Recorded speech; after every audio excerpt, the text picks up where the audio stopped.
Välkomna till Wallenstams bokslutspresentation för 2023. Det är väldigt trevligt att få stå här på vår kommersiella fastigheter på Stampen. Ligger alldeles vid Centralen och Gamla Ullevi och Brunnsparken. Fantastiskt belägen. Den har vi då moderniserat och byggt till. Vi hade ju 9000 kvadratmeter som vi då har moderniserat, fräschat upp, och 2000 kvadratmeter har vi byggt till på de översta våningarna. Och där har då Convendum slagit upp portarna och vi fick då förmånen att stå här på Convendums vackra fina kontor som blickar ut över staden på ett fantastiskt sätt. När vi då är inne på den kommersiella uthyrningen så har ju den, trots att 2023 hade sina utmaningar, lyckats väldigt väl med den kommersiella uthyrningen. Vi har då 95% uthyrningsgrad i Göteborg. Vi har alltså bara 5% vakans, vilket är vårt mål. Vi har också lyckats med att de kontrakten som går ut där folk kan avflytta från sina lokaler, så har vi 9 av 10, alltså 90% väljer minst att stanna kvar hos oss. Och det är vi väldigt stolta över, för vi jobbar ju med kundvård och försöker ta hand om våra kunder så mycket vi bara kan. Men det hade varit spännande att höra lite övergripande om hur 23 kändes. Ja, jag tänkte faktiskt börja med att sammanfatta allt vad vi faktiskt har gjort under året. För det är så lätt att bara se ett resultat, men det är väldigt mycket blod, svett och tårar bakom det här. Vi har investerat 2,4 miljarder i vår ny- och ombyggnad. Så i rena byggnationer så är det 2,4 miljarder. Vi har startat en produktion av hyresrätter på 172 lägenheter. Vi har färdigställt 837 lägenheter där folk har fått flytta in till sina nya lägenheter. Vi har också fokuserat väldigt mycket på energisparprojekt och andra energiprojekt. Till exempel så har vi installerat hela 5460 solceller, vilket motsvarar 2 megawatt, och det är ett vindkraftverk kan man säga. Vi har också, precis som du sa, att vi har en stark kommersiell marknad här i Göteborg. Vi har tecknat 26 000 kvadratmeter i nya kontrakt. Så att det var en liten summering om vad vi faktiskt har gjort under året. Ja, för 2023 har ju varit ett tufft år. Det har ju präglats av vår omvärld väldigt mycket, där vi ser inte minst krigen, som vi har 2 stora krig i vår närområde, vilket är fruktansvärda händelser. Och detta i sin tur har ju skapat då en inflation, bidragit till en inflation som bara har exploderat, som det nu har förts en kamp mot under hela 23. Med höga räntor som följd, där man har höjt räntan för att bekämpa inflationen. Och det har ju självklart drabbat oss i form av högre räntor. Men också vet vi ju i början på året framförallt att det var en väldigt turbulent miljö kring våra energipriser, där vi också har drabbats hårt utav i vår förvaltning av energipriserna. Men det, Wallenstam är ju självförsörjande, har vi ju tagit igen i produktionen. Så Wallenstam känner sig ändå förhållandevis väldigt stark. Men Susanne, du kan väl berätta lite mer? Ja, då kommer jag in på resultatet. Och om vi tittar på vårt driftnetto så passerar det nu, eller är, 2 miljarder. Vilket är en ökning med 6% om man jämför mot föregående år. Och om vi rensar då för energin, eftersom vi är självförsörjande, så är det en ökning på 10%. Våra räntor, precis som du sa, räntorna har ju gått upp 300 miljoner om man jämför mot föregående år. Vi har en snittränta på 3,24% när vi går ur året, och det är 1% högre mot föregående år. Men vi försöker göra allt vi kan för att på något sätt hålla nere räntan så gott det går. Så då passade vi på under kvartalet när långräntorna gick ner. Då var vi där och förlängde ut då de räntederivaten som hade förfall 2025. Förlängde vi till 2033 istället.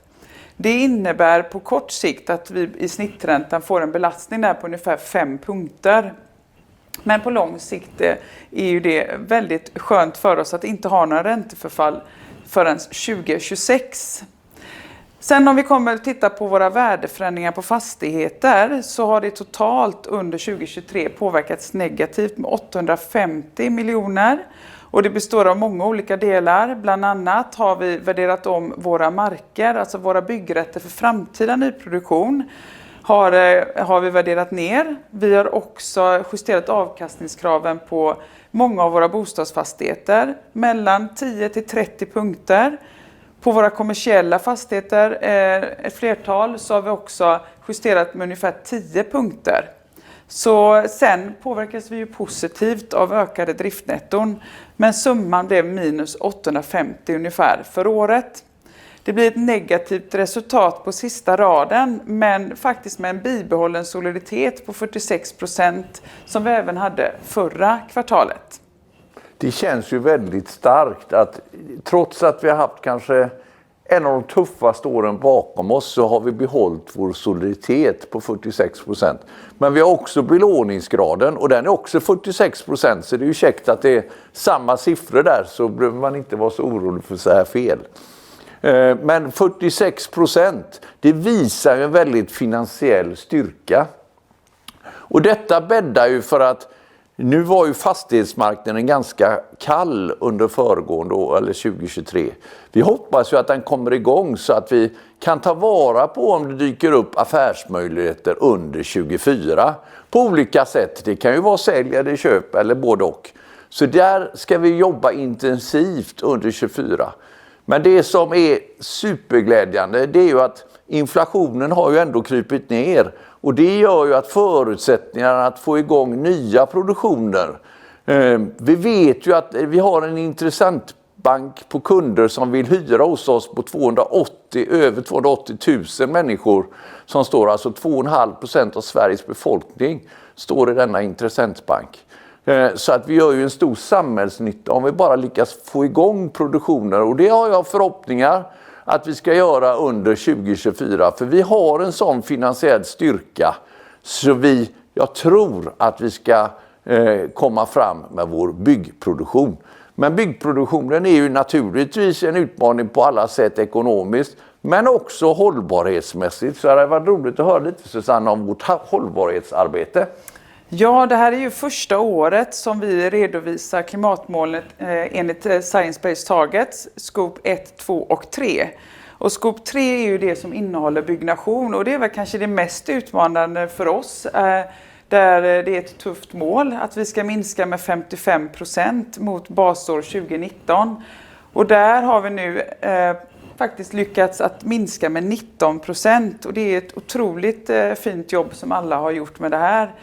Sen har vi också taxonomiförordningen där vi faktiskt redovisar i förtid lite lätt. Och det ska ju på något sätt visa hur mycket av vår omsättning, investeringar och så gör vi i gröna aktiviteter. Och om vi tittar på omsättningen då, så har den ökat att 37% förra året av omsättningen var till gröna taxonomilinjerade fastigheter, och den uppgår nu till 42%. Så det känns jättekul. Och hållbarhet är ju högt upp på agendan, inte minst redovisningsmässigt. Så att vi har även börjat titta på CSRD som är nog en utmaning för många. Så vi kommer tillbaka med ännu fler hållbarhetsfrågor, tror jag. Ja, men det känns som att vi jobbar intensivt med alla våra frågor, vilket jag är väldigt stolt över. Men i och med detta nu så lägger vi 2023 till handlingarna, och tror jag konstaterar att det är ett av de tuffaste åren som vi haft på länge. Nu blickar vi fram mot 2024, vilket jag tror och hoppas ska bli ett ljusare år för oss än 2023. Så jag är jättepeppad för 2024, och jag måste ju säga det, så som mina medarbetare har kämpat under 2023 med alla omvärldsfaktorer som finns, så hoppas jag och tror att det blir ett inspirerande år 2024. Så att med dessa ord får jag tacka för mig, och så lyssnar ni på det första kvartalet kommer vi den 24 april stå här, kanske inte just här på Convendum, men då tar vi en ny plats och berättar om första kvartalet 2024. Så tack så hemskt mycket för att du lyssnade. Tack.